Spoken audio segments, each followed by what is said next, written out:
मोटनवाडी फाटा ते पाटणे फाटा जंगमहट्टी मार्गावर गोवा बनावटीच्या दारूची अवैध वाहतूक करणाऱ्या व्यक्तीला स्थानिक गुन्हे शाखेच्या पथकाने अटक केली आहे। स्विफ्ट कारमधून ही दारू वाहून नेली जात होती। याची माहिती आज गुरुवारी 19 जून रोजी दुपारी 1च्या दरम्यान स्थानिक गुन्हे शाखेचे पोलीस निरीक्षक रवींद्र कळमकर यांनी दिली।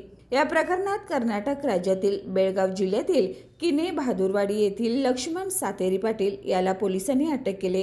त्याच्या ताब्यातून गोवा बनावटीच्या मद्यासह एकूण 7,34,160 रुपयाचा मुद्देमाल जप्त करण्यात आलाय। यात गोवा बनावटीच्या दारूच्या बाटल्या आणि वापरण्यात आलेली स्विफ्ट कार यांचा समावेश आहे। स्थानिक गुन्हे शाखेचे पोलीस निरीक्षक रवींद्र कळमकर यांच्यासह पथकाने ही कारवाई केली। आरोपीला पुढील कारवाईसाठी चंदगड पोलिसांच्या ताब्यात देण्यात आले।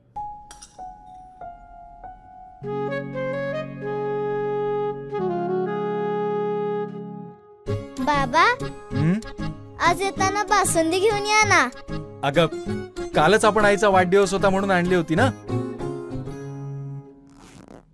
ऐकलं? गोकुळची बासुंदी पुन्हा खावीशी वाटतेय। खरं सांगू, मलाही खावीशी वाटतेय।